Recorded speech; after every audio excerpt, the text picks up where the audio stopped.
নমস্কার বন্ধুরা, আমি শিবানী। আশা করছি আপনারা সবাই ভালো আছেন, সুস্থ আছেন। আর সবাইকে শুভ অষ্টমীর শুভেচ্ছা জানাই, আন্তরিক শুভেচ্ছা ও অভিনন্দন, ভালোবাসা। এখানে দেখেন আমি 200 পনির নিয়েছি। তো এই পনিরটাকে আজকে আমি আপনাদের সাথে নিরামিষ রেসিপি বানিয়ে দেখাবো।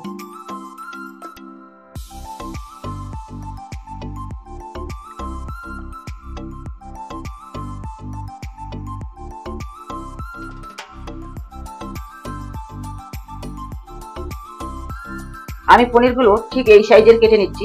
আপনারা ইচ্ছে করলে একটু বড় সাইজের কাটতে পারেন। তো আমি ছোট ছোট করে কেটে নিচ্ছি। পনিরগুলো দেখতে পেয়েছেন আমি কেমন সাইজের কেটেছি, ঠিক এই সাইজের সব কটা কেটে দিয়েছি আমি। এদিকে গ্যাসের উপরে একটা প্যান বসিয়ে দিয়েছি, তার মধ্যে একটা মশলা রেডি করে নেব। এখানে আছে এখানে প্যান কড়াইটা গরম হয়ে যাওয়ার পরে এখানে দিয়ে দিয়েছি জায়ত্রী, শুকনো লঙ্কা, ধনে, জিরে, মৌরি, গোটা গরম মশলা সবকিছু দিয়ে একটা ভাজা মশলা তৈরি করে নেব। মশলাটা যখন এরকম একটুখানি ভাজা গন্ধ ছাড়বে তখনই কিন্তু নামিয়ে নিতে হবে। এবারে ওই প্যান কড়াইয়ের মধ্যে আরো আমি সাদা তেল দিয়ে দিচ্ছি। এবার সব কটা পনির আমি ভেজে নেবো। আর এরকম একটু হালকা লাল হয়ে গেলে তখন পনিরটাকে তুলে নেবো। এবং হালকা একটু সব দিকে ভেজে নিতে হবে। এরপর এই পনিরগুলো সবকটা তুলে নেবো। এরপর এখানে কিন্তু গরম জল আছে, এই গরম জলের মধ্যে পনিরটা দিয়ে দেবো, যাতে পনিরটা খুব সুন্দর নরম হয়। এদিকে একটা মশলা রেডি করে নেবো। তার জন্য এখানে নিয়েছি কাজু, বাদাম, কিশমিশ, পোস্ত একসাথে ভিজিয়ে রেখেছিলাম। আর এক টুকরো আদা ছোট ছোট করে কুচিয়ে নিয়েছি, যাতে ভালো মতন পেস্ট হয়ে যায়। তো এইগুলো আমি এবারে একটা পেস্ট তৈরি করে নেবো।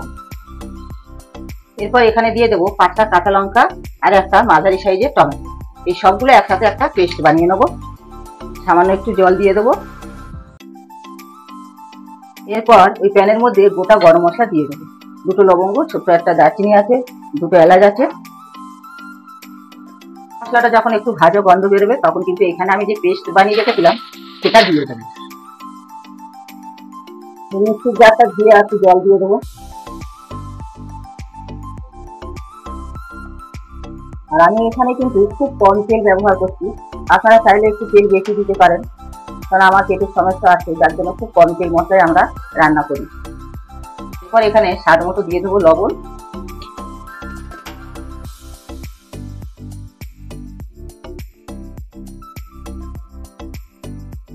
এই দেখুন, কম তেলে যদি এইভাবে আপনারা কম আঁচে যদি এইভাবে ঢেকে রান্না করেন তাহলে কিন্তু কম তেলেই তেল দেখা যাবে। তেল ছেড়ে দিয়েছে না, কি সুন্দর। মশলাটা এরকম সুন্দরভাবে কষিয়ে নিতে হবে। পনিরটা একদম নরম হয়ে গেছে। এই গরম জলে যেহেতু ভিজিয়ে রেখেছিলাম এই জন্য একদম নরম হয়ে গেছে। এরপর পনিরটা এই মশলার মধ্যে দিয়ে দেবো। আর এই সময় এখানে সামান্য একটু মিষ্টি দিয়ে দেবো। যদি কেউ মিষ্টি পছন্দ না করেন তাহলে কিন্তু দেবেন না। এখানে মিষ্টিটা দিয়েছি যেহেতু একটা টমেটো দিয়েছি, সেই টমেটোর টকটা ব্যালেন্স করার জন্য অল্প একটু মিষ্টি দিয়েছি। এরপরে এখানে যে পনিরটা ভিজিয়ে রেখেছিলাম গরম জলে, সেই জলটা কিন্তু ফেলবো না, এর মধ্যেই দিয়ে দেবো। এখানে আরো একটু জল দিয়ে দেবো।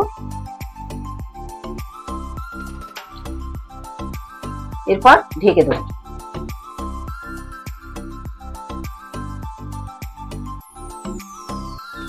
এই সময় আমি এখানে যে ভাজা মশলাটা রেডি করেছিলাম সেটা দিয়ে দেবো। এখানে 1 চিমটি কাসুরি মেথি নিয়েছি। এই মেথিটা এইভাবে একটু ডলে দিয়ে দেবো, তাহলে ভালো মতন গুঁড়ো হয়ে যাবে। এটা পুরো রেডি হয়ে গেছে। এবার এটা একটা পাত্রে ঢেলে নেবো। তো বন্ধুরা, এই নিরামিষ পনিরের রেসিপির ভিডিওটা কেমন হলো আপনারা অবশ্যই কমেন্ট করে জানাবেন। আর এইভাবে একবার আপনারাও বাড়িতে বানিয়ে খেয়ে দেখুন, অতি অবশ্যই আপনাদের ভালো লাগবে। তাহলে বন্ধুরা, নিরামিষ পনিরের রেসিপির ভিডিওটি কেমন হলো আপনারা অবশ্যই কমেন্ট করে জানাবেন।